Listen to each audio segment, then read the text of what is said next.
Слава Ісусу Христу! Дорогий наш митрополите Іване, преосвященні та найдорожчі владики, всечесніші отці, монахи, монахині, представники державних установ та ви найдорожчі прочани, які сіли у стіп Христа, щоб слухати Його слів та вивчати дорогу, якою ішла до неба Пресвята Діва Марія, як ви її тут звеличали тим акафістом, бо в тій епархії є рік родини. Вітаю всі родини. Вітаю радіо і слухачів Радіо Люмен, бо воно подає широко це, що тут діється. Drahý náš otec, metropolita Ján, najdôstojnejší a najdrahší vladykovia, vážení otcovia, bratia v reholnej službe, predstavitelia štátnych inštitúcií a vy, najdrahší pútnici, ktorí ste si sadli ku Kristovmu stolu, aby ste počúvali jeho slová a učili sa ceste, ktorou kráčala k nebu presvätá Panna Mária, tak ako ste ju zývali tu v nádhernom akatiste. Pretože tu v Prešovskej archieparchii slávite rok zasvetený rodine. Pozdravujem aj poslucháčov Rádia Lumen a všetky rodiny. Непорочна Богородиця, Вседівиця, після закінчення бігу земського життя, з тілом і душею була взята до небесної слави. Так коротко з'ясовує цю правду святійший папа Пій XII в апостольській конституції з 1950 року. З'ясував цю притчу в тих коротеньких словах, але ця правда, про котру пише папа, сягає в глибину нашої історії спасіння, сягає першої людської родини, там, де з'явилось гріхопадіння Єви і Адама, а з тим смерть входить у світ. Але там теж з'являється поміч для людської родини, для всіх родин світу. Отець Небесний дає нам обітницю, чудесну невісту, яка подолає сатану. Я покладу ворожнечу між тобою і жінкою, між твоїм потомством та її. Воно розчавить тобі голову, а ти будеш намагатися вп'ясти йому в п'яту. Ті слова сталися надією вибраного народу, який в своїх родинах очікував на прихід Месії Спасителя. В тих родинах Авраама, Ізака, Якова, в цих святих особах тих жінок Старого Завіту бачимо, брати і сестри, чудесну ікону Матері Божої. Пророк Ізаїя в слові до родини Ахаза, яка знаходиться в критичної ситуації, сказав ті слова: «Не бійся, ось діва стане і породить сина, і дадуть йому ім'я Еммануїл, що значить «з нами Бог». Nepoškvrnená Bohorodička, vždy Panna, bola po ukončení pozemského putovania životom vzatá s telom a dušou do nebeskej slávy. Takto v krátkosti vystihol túto pravdu svätý otec Pius XII v apoštolskej konštitúcii z roku 1950. Ale táto pravda, o ktorej píše pápež, siaha do hlbín našich dejín spásy, siaha až k prvej ľudskej rodine. Tam, kde nachádzame prvý hriech Evy a Adama, po ktorom do sveta vstupuje smrť. Ale tam sa zjavuje aj pomoc pre každú ľudskú rodinu. Nebeský Otec nám posiela prísľub, nevestu, ktorá satana premôže. Nepriateľstvo ustanovujem medzi tebou a ženou, medzi tvojím potomstvom a jej potomstvom. Ono ti rozšliape hlavu a ty mu zraníš petu. Tieto slová sa stali nádejou pre vyvolený národ, ktorý vo svojich rodinách očakával príchod Mesiáša, Spasiteľa. V rodinách Abraháma, Izáka, Jakuba, v osobe svätých žien, v nich vidíme ikonu Božej Matky, Bohorodičky. Prorok Izaiáš v slove k Acházovej rodine, ktorá sa nachádzala v kríze, a k rodine Izraela povedal: Nebojte sa, hľa panna počne a porodí syna a dajú mu meno Emanuel, čo v preklade znamená Boh s nami. Отже ж ті чудесні ікони Старого Завіту стаються дійсністю. Відвічне Боже Слово Ісус стається тілом. Післанець звертається до Марії у Назареті з привітом. Радуйся, благодатна, Господь з тобою, благословенна ти між жінками. Ти зачнеш в лоні і породиш сина, і даси йому ім'я Ісус. Він буде великий, сином Всевишнього назветься. І Господь дасть йому престіл Давида. Як це станеться, каже Марія, ангел відповів: Дух Святий зійде на тебе, і сила Всевишнього отінить тебе. Тому і святе, що народиться, назветься Сином Божим. І Марія тоді сказала: Ось я слугиня Господня, нехай зі мною станеться по твоєму слову. Святий Йосиф про це таїнство не знає, але Ісус мусить мати земську матір і мусить мати батька. Отже ж приходить на світ в правдивій родині. Потому Марія швидко прямує до святої Єлисавети, стає в пригоді родини, її слугинею. Єлисавета каже до Марії: блаженна ти, що повірила. Так як і нині ту на тій святій горі, ця сама Марія приходить і стає нам в послужі своїми ласками. Відтак Марія у Різдві дає всім родинам пастирським радість, бо прийшли ті понижені, бідні пастирі. Вона дає радість і надію. Всі вітають її та голосять радість з приходу Бога у світ. Teda tieto úžasné ikony starej zmluvy sa stávajú skutočnosťou. Odveké Božie slovo Ježiš sa stáva telom. Boží posol sa obracia k Márii v Nazarete s pozdravom: Raduj sa, milosti plná, Pán s tebou. Ona sa nad jeho slovami zarazila a rozmýšľala, čo znamená takýto pozdrav. Anjel jej povedal: Neboj sa, Mária, našla si milosť u Boha. Počneš a porodíš syna a dáš mu meno Ježiš. On bude veľký a bude sa volať synom Najvyššieho.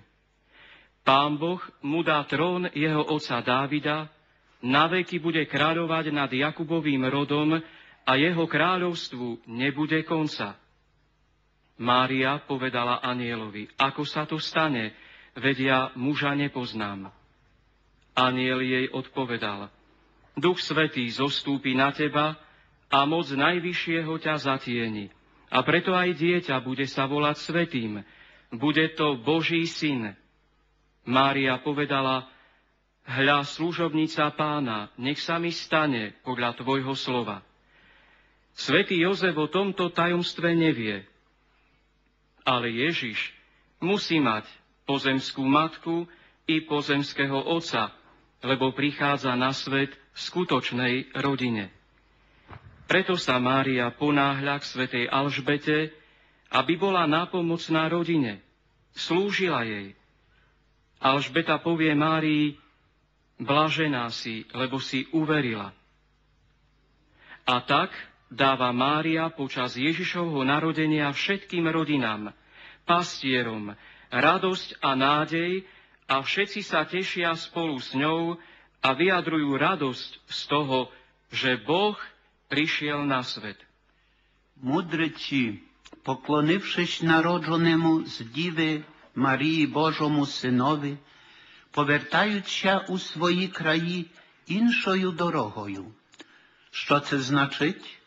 Це значить, що вони повірили і змінили дорогу свого життя, коли стрінули цю скромну святу родину Ісуса і Марію та Йосифа, якою дорогою ми звідти повернемо додому, треба собі відказати. Ця родина відтак приводить Ісуса до святині, де разом з Божим Сином триває на молитві. Брати і сестри, а як виглядають наші родини? Чи вони є нашою дорогою, яка веде до святости, до неба, до убоження?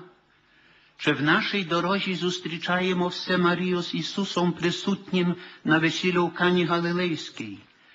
Читаючи Євангеліє, здається нам, що це було звичайне весілля, де їли, пили. Ні, то не було звичайне весілля, але це є символ неба, спасіння людства, кожного з нас. Це образ церкви, де є Ісус, Його найсвятіша мати. Це також ікона нашої християнської родини, яка складається з чоловіка і жінки, як вчить нас Другий Ватиканський собор. Це є домашня маленька церква, але правдива, в якій батьки є проповідниками для дітей і для себе, де складають жертву ze свого нераз тяжкого життя, ze свої хвороби. Так бачу, багато прийшли з паличками хворих, з візками. То є ця жертва. Так як ви через 3 дні молилися тут, в Лютині, так молилась ця свята родина. Mudrci potom, čo sa poklonili Božiemu synovi, narodenému z Panny Márie, vracajú sa do svojich krajín inou cestou. Čo to znamená? Znamená to, že uverili a zmenili cestu svojho života po stretnutí s touto skromnou svetou rodinou, Ježišom, Máriou a Jozefom. Táto rodina privádza neskôr Ježiša do svätyne, kde spolu s Božím synom zotrváva v modlitbe. Bratia a sestry, ako vyzerajú naše rodiny? Sú našou cestou, ktorá vedie k svetosti, k nebu a k nášmu pripodobneniu sa Bohu? Stretávame na našej ceste Máriu s Ježišom tak, ako boli prítomní na svadbe v Káne Galilejskej? Pri čítaní Evanjelia sa nám zdá, že to bola obyčajná svadba. Ľudia pili, jedli, ale nie. Nebola to obyčajná slávnosť, ale symbol neba a spásy ľudstva. Je to obraz cirkvi, v ktorej je Ježiš a jeho presvätá matka. Je to tiež ikona našej kresťanskej rodiny, ktorá pozostáva z muža a ženy, ako nás učí druhý Vatikánsky koncil. Je to domáca maličká cirkev, v ktorej sú rodičia ohlasovateľmi. Prinášajú obetu svojho života. Veľmi často obetu svojej choroby, aj ťažkej práce a vrúcnych modlitieb, tak, ako sa vy tu počas 3 dní modlite v Ľutine. Тоді в нашому імені Марія говорить до свого сина вина не мають. А нам говорить, робіть це, що мій син вам каже. А ви перемініть воду нашого щоденного життя в святу тайну супружества, що всі так молоді, як і гості, досягали в своїх родинах неба, де свята домашня церква, яку маємо разом з Марією та Ісусом творити її, але як сьогодні є сильно загроджена, пробуючи нашій родині надати світський характер. Отака звичайна умова, двоє людей. Нема там святості, нема таїнственного характеру, проти волі та благословення Божого Сина та Його Святої Церкви. Наука, яка пливе зі світського телебачення та інтернету, намагається вплести в християнське подружжя звичайну умову двоє людей. Називають то часто партнерами, а де батько і мати для спільної пригоди, часто називаючи подружжя зв'язком одної статі. Як один чоловік казав, що в Метриці йому написали про його батька ту з Лемківщини партнер. Він каже, ніколи не чув, щоб називали так тут тих русинів партнер, партнерка. Тільки все був тато і мама, батько. Партнер то є до карт, до футболу, a ne v podružnom žití. Vtedy v našom mene hovorí Mária svojmu synovi, nemajú vína. A nám hovorí, robte, čo vám môj syn káže. A on premení vodu nášho každodenného života na sviatosť manželstva, aby všetci, mladí ako aj hostia, dosiahli vo svojich rodinách nebo. Toto je svätá domáca cirkev, ktorú máme utvárať spolu s Máriou a Ježišom, ktorá je ale dnes veľmi ohrozená. Naráža na mnohé pokusy dať našej rodine svetský charakter. A pre takéto obyčajné dôvody je rodina obratá o svetosť a sviatostný charakter a postavená proti vôli a požehnaniu Božieho Syna a jeho svätej cirkvi. Náuka, ktorá plynie zo svetskej televízie a internetu, sa snaží pretransformovať kresťanské manželstvo na obyčajnú dohodu dvoch ľudí, partnerov v spoločných záležitostiach, a kde je otec, kde je matka, a nazývať manželstvom aj zväzok ľudí rovnakého pohlavia. Ako raz povedal istý človek z Lemkovštiny, v matrike napísali v kolónke jeho rusínskym rodičom výraz partner namiesto muž. Ale partnerom môže byť ktokoľvek, je ním aj človek pri spoločnej zábave, hraní kariet alebo futbalu, ale nie je to tak v manželskom živote. Не слід нам забути, що говорить Боже Слово про сакраментальність і святість подружжя. Таємниця це велика, пише святий Павло, на взір любові Христа до церкви, та що Бог злучив, людина нехай не розлучає.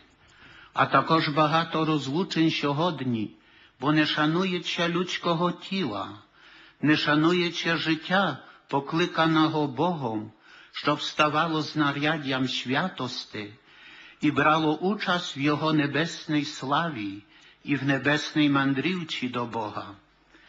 Різні безбожні досвіди, так як генетичні маніпуляції, інвітро, євгеніка, аборти, то що? То все нищить життя і любов. Причини цього є різні. Велика міграція, як знаємо, брак праці, брак помешкань, брак садочків для дітей, вбогість суспільства, населення, брак задовільної медичної опіки, держава та суспільна байдужність на справи багатодітних сімей, то що? Про це все повинна дбати держава, управа і самі родини. Марія молилась і слухала Боже Слово, і йшла через життя з надією, любов'ю і вірою. І така сама повинна бути і наше життєве сімейне життя і дорога. Nesmieme zabúdať, čo hovorí Božie slovo o posvetnosti manželstva. Toto tajomstvo je veľké, podľa vzoru Krista a cirkvi. A čo Boh spojil, človek nech nerozlučuje. Dnes je tak mnoho rozvodov, lebo sa nectí ľudské telo a život povolaný Bohom, aby sa stávali prostriedkom svetosti a mali účasť na jeho nebeskej sláve. Rôzne skúsenosti bezbožnosti, genetická manipulácia, in vitro, eugenika, potraty a podobne ničia život. Príčiny sú rôzne. Sťahovanie sa, nezamestnanosť, nedostatok možností na bývanie, nedostatok materských škôl, sociálne nízka úroveň obyvateľstva, nedostatočná zdravotná starostlivosť, ľahostajnosť voči potrebám viacdetných rodín zo strany štátu či spoločnosti. Ale o toto sa musí starať štát i samotné rodiny. Mária sa modlila a počúvala Božie slovo. Kráčala životom s nádejou, láskou a vierou. Taká istá má byť aj naša životná rodinná cesta. Святий Іван Павло, папа, якому в дитинстві померла мама, пише: «Як я любив дивитися, як мій татко військовий молився, як ставав на коліна, як провадив нас до церкви. Або надіємось, подивимось на життя святої Беретти Моля, лікарки, італійської жінки, яка так дуже любила свого чоловіка, та коли захворіла на рак, а була тоді вагітною, то вибрала життя для дитини, а для себе небо. А її дитина, яку вродила, сама вмираючи, була присутна на її канонізації. І нам треба задуматись, брати і сестри, над нашим життям. Сісти, як чули, слухати Боже Слово, але і зберігати його. Бо в наших родинах є забагато телебачення, інтернету, кольорової преси, газет, а замало молитви Божого Слова і Святого Письма. Папа Франциск написав на Твіттері 30 липня недавно до родин: «Бажаю кожній родині, що відкрила і відновила домашню молитву, а це допоможе себе краще зрозуміти, пізнати, а в наших родинах навчить нас прощати собі взаємно і другим». Svätý Ján Pavol II, pápež, ktorému v detstve zomrela mama, píše: Miloval som pohľad na otca, keď sa modlil, padal na kolená a viedol nás do cirkvi. Alebo sa pozrime na život svätej Jany Berety Molovej, talianskej ženy, ktorá milovala svojho manžela veľkou láskou, ale keď ochorela na rakovinu a bola vtedy tehotná, vybrala si život pre dieťa a pre seba nebo. Jej dieťa, ktoré porodila sama zomierajúc, bolo prítomné na jej kanonizácii. Aj nám sa treba zamyslieť nad naším životom. Ako sme počuli, máme si sadnúť, počúvať Božie slovo a zachovávať ho, lebo v našich rodinách je primnoho televízie, internetu, farebných periodík a príliš málo modlitby a Božieho slova. Pápež František 30. júla napísal na Twitteri rodinám: Prajem každej rodine, aby začala a obnovila domácu modlitbu.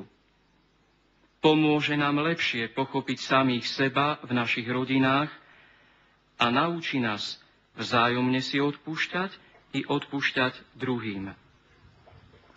Все життя Божої Матері було безнастанною дорогою до Бога і людей, приймає від Бога і терпіння, а в серці своєму залишається віддавна на добрій дорожі до Бога. Марія є для нас учителькою віри, віддання Богові.